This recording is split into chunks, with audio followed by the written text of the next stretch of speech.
నల్గొండ పట్టణంలోని హైదరాబాద్ రోడ్డులో గల వివేకానంద విగ్రహం వద్ద ఏర్పాటు చేసిన చలివేంద్రం వద్ద అమ్మ స్వచ్ఛంద సేవా సంస్థ ఆధ్వర్యంలో మజ్జిగ పంపిణీ చేశారు.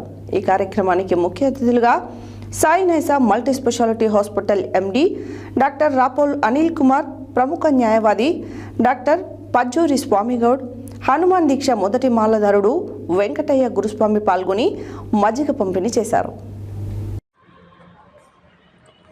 నల్గొండ పట్టణంలోని హైదరాబాద్ రోడ్లో గల వివేకానంద విగ్రహం వద్ద ఏర్పాటు చేసిన చలివేంద్రం వద్ద అమ్మ స్వచ్ఛంద సేవా సంస్థ ASW ఆధ్వర్యంలో మజ్జిగ పంపిణీ చేశారు. ఈ మజ్జిగ పంపిణీ కార్యక్రమానికి ప్రముఖ న్యాయవాది డాక్టర్ పజ్జూరి స్వామిగౌడ్ సహకరించారు. ఈ కార్యక్రమానికి ముఖ్య అతిథులుగా Sai Naisa multi speciality hospital MD doctor Rapolu Anil Kumar, ప్రముఖ న్యాయవాది డాక్టర్ పజ్జూరి స్వామిగౌడ్, హనుమాన్ దీక్ష మొదటి మాలాధారుడు వెంకటయ్య గురుస్వామి పాల్గొని మజ్జిగ పంపిణీ చేశారు. ఈ సందర్భంగా డాక్టర్ రాపోలు అనిల్ కుమార్ మాట్లాడుతూ ఇంతటి ఎండలకు మజ్జిగ తాగే ఆరోగ్యానికి చాలా మంచిదని అన్నారు. అలాగే చిన్న వయసులో అమ్మ స్వచ్ఛంద సేవా సంస్థ సభ్యులు మంచి సేవా కార్యక్రమాలు చేస్తున్నందుకు ASW టీంని అభినందించారు. ఎప్పుడు హాస్పిటల్లో బిజీగా ఉండే మాకు ఇలాంటి సేవా కార్యక్రమంలో ముఖ్య అతిథిగా అవకాశం ఇచ్చినందుకు ASW చైర్మన్ సూకారపు యాదగిరి గౌడ్ మరియు టీం సభ్యులకి ధన్యవాదాలు తెలిపారు. డాక్టర్ పజ్జూరి స్వామిగౌడ్ మాట్లాడుతూ ఎల్లప్పుడూ ఎండలో తిరిగే వారికి మంచినీటితో పాటు మజ్జిగ పంపిణీ కూడా చేయడంతో పాటు ఈ కార్యక్రమంలో నన్ను భాగస్వామిగా చేసినందుకు ASWO కోశాధికారి పాలకూరి నరసింహగౌడ్ మరియు టీం సభ్యులందరికీ ప్రత్యేక ధన్యవాదాలు తెలిపారు. ASWO చైర్మన్ సూకారపు యాదగిరి గౌడ్ మాట్లాడుతూ సేవా కార్యక్రమాలకు స్వచ్ఛందంగా ముందుకు వచ్చి సహకరిస్తున్న ప్రతి ఒక్కరికి ప్రత్యేక ధన్యవాదాలు తెలిపారు. అలాగే ఇలాంటి సేవా కార్యక్రమాలలో చిన్నపిల్లల్ని కూడా పాల్గొనేలా చేస్తే రాబోయే కాలంలో వారు కూడా ఇలానే సేవా దృక్పథంతో ఉంటారని ఆలోచనతో మా పిల్లలు సిరిచందన, ప్రాగ్య, శ్రీయాన్స్ గౌడ్లను కూడా కార్యక్రమానికి తీసుకువచ్చానన్నారు. ఈ కార్యక్రమంలో అమ్మ స్వచ్ఛంద సేవా సంస్థ సభ్యులు Sukarapu Yadagiri Goud, Kanchalla Raghuramareddy, Palakuri Narasimhagoud, Charlapalli Ashok, Ballemla Yadagiri, Bajrang Dal Narasimha, Donala Lingareddy, Kattabaina Sanjeev Yadav, my village dhaba proprietor Veeresh, Jala Ramesh, Chintapalli Sadalakshmi, Sukarapu Bhikshamaiah, Shravan Goud, Manideep, Mohammed Jani, Gopal తదితరులు పాల్గొన్నారు.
మా స్వచ్ఛంద సంస్థ ఏర్పాటు చేసిన యాదగిరి గారికి, నరసింహ గారికి మరియు వారి అన్ని సేవా కార్యక్రమాలు ఇవే కాకుండా వాటర్ మజ్జిగ ఇవే కాకుండా ఇంకెన్నో సేవా కార్యక్రమాలు వాళ్ళు చేస్తున్నారు. రక్తదాన శిబిరాలు కానీ ఇంకా ముందు వారికి మంచి ఆరోగ్యం ఇస్తూ మంచి సేవా కార్యక్రమం ముందుకు పోవడానికి సహకరించాలని మమ్మల్ని కూడా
యాదగిరి గారికి ధన్యవాదాలు తెలియజేస్తున్నాను. ఎంతో మంచి పని చేస్తున్నారు. మంచినీళ్ళు ఎండకు ఎంతో దూపు అవుతుంటుంది, కానీ ఇక్కడికి రాగానే వాటర్ కనపడేసరికి అందరూ వాటర్ తాగుతున్నారు. మజ్జిగ ద్వారా కడుపు నిండిపోతుంది. ఎండకు ఎంతో సలవరిచ్చే ఈ పదార్థం మజ్జిగ చాలా యాదగిరి గారికి ధన్యవాదాలు తెలియజేస్తున్నాను.